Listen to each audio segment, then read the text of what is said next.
মারামারি ব্রাহ্মণবাড়িয়ায় পান্তা ভাত হাত থাকতে মুখে কি নীতিতে বিশ্বাসী এ অঞ্চলের মানুষ টেটা যুদ্ধের জন্য তুমুল আলোচিত।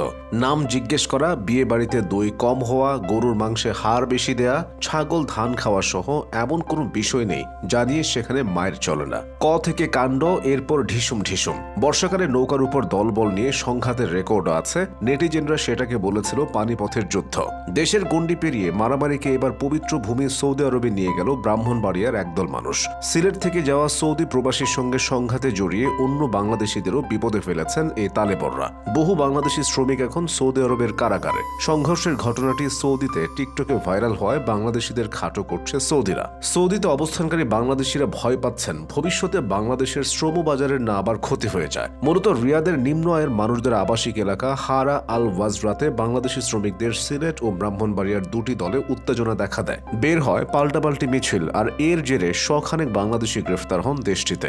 রিয়াদে বাংলাদেশ দূতাবাস পরিস্থিতি সামাল দেওয়ার চেষ্টা করলেও বিষয়টি তাদের হাতেও নেই। ঘটনার সূত্রপাত একটি ডাকাতির ঘটনা থেকে। ভুক্তভোগী সিলেট থেকে যাওয়া এক বাংলাদেশি। অভিযোগের তীর ছিল ব্রাহ্মণবাড়িয়া থেকে যাওয়া অন্য আরেকজনের দিকে। এর জেরে শ্রমিকরা দুই ভাগে ভাগ হয়ে যান। গত 11 এপ্রিল ঈদের দিন সন্ধ্যায় হারা এলাকায় সিলেটি শ্রমিকরা একটি মিছিল করে। মিছিলে তারা সিলেটি ভাষায় স্লোগান দেন। ব্রাহ্মণবাড়িয়ার প্রবাসী শ্রমিকরা পাল্টা মিছিল বের করে। মিছিলের সেই ভিডিও ধারণ করে সেটি টিকটকে পোস্ট করে দেয় স্থানীয় একজন।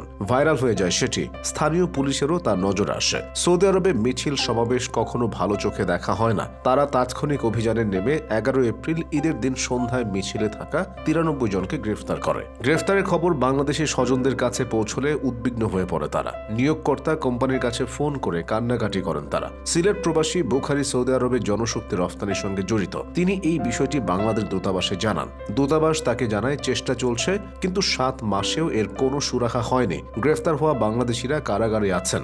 সৌদি আরবে কোনো ধরনের আন্দোলন, মিছিল বা বেআইনি জমায়েতকে কঠোরভাবে দমন করা হয়। এসব ক্ষেত্রে বড় ধরনের শাস্তির বিধান রেখে আছে আইন।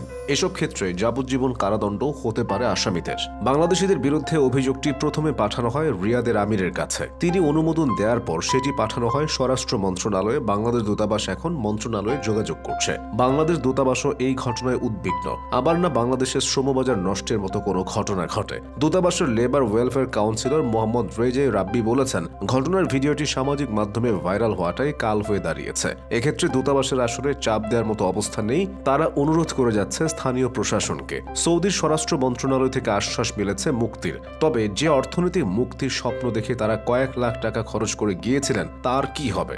মুক্তি দেওয়া হলেও তাদেরকে আর সে দেশে থাকতে দেওয়া হবে না। সবাইকে দেশে ফেরত আসতে হবে। কেউ 2 বছর ধরে, কেউ 2.5 বছর, কেউ বা তার চেয়ে কম সময় ধরে সৌদি আরবে আছেন। যত টাকা খরচ করে সে দেশে গেছেন, সেই টাকা উঠেনি। এখন খালি হাতে দেশে ফিরতে হলে তার নিঃসন্দেহে চাপ হয়ে উঠবে পরিবারের জন্য। তাছাড়া দেশে এসে কর্মের সংস্থান করাটাও কঠিন।